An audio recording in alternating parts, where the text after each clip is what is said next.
उत्सुकता असायची की आपल्याला कधी असं होतंय. जेव्हा जाव्या काकांचं भाषण ऐकायचं तेव्हा वाटायचं अरे अशा प्रकारे लोकांसमोर आपण कधी बोलणार, आपल्याला बोलता येईल का, आपण लोकांमध्ये आपले विचार मांडू शकू का. जेव्हा टेकाडे साहेब जिल्हा सचिव होते ज्यावेळेस ते कलेक्टर साहेबांच्या समोर प्रेझेंटेशन करायचे, त्यांची ती ज्या क्षमतेने ते करायची त्यांची स्टाईल ती बघून मी खरंच अतिशय भारावून जायचो नट सम्राट. आणि मला वाटायचं की नाही जिल्हा सचिव असावा तर टेकाडे साहेबांसारखा. आणि खूप खूप त्यांच्याकडनं मला शिकायला मिळालं. नंतरच्या काळामध्ये माझी ओळख झाली मनोज भाऊ दांडगे सरांची.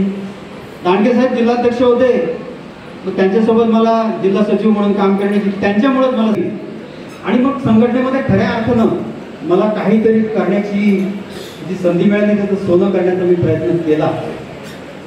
विदर्भातल्या सर्व 11 जिल्ह्यांमध्ये चंद्रपूर, गडचिरोली, भंडारा, गोंदिया, अकोला, अमरावती, चंद्रपूर हे सगळे जिल्हे पायदळी तुडवले. सगळ्या जिल्ह्यांमधल्या सगळ्या आमच्या सहकाऱ्यांशी हितगुज केलं, त्यांचे सुखदुःख वाटून घेतली, त्यांच्या समस्या सोडवण्याचा प्रयत्न केला. हे सगळं श्रेय मनोज भाऊ दांडगे यांना जातं. खरं म्हणजे या सगळ्या महान लोकांमध्ये मी अतिशय काजव्यापेक्षाही लहान आहे.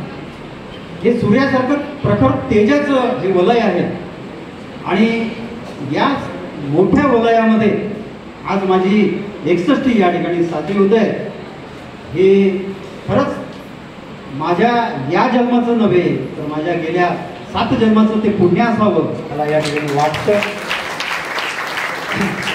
आज खरं म्हणजे आजच्या दिवशी माझ्या मुलाच्या कविता संग्रहाचं प्रकाशन मान्यवरांच्या हस्ते माझे लहान भाऊ रणजित भैया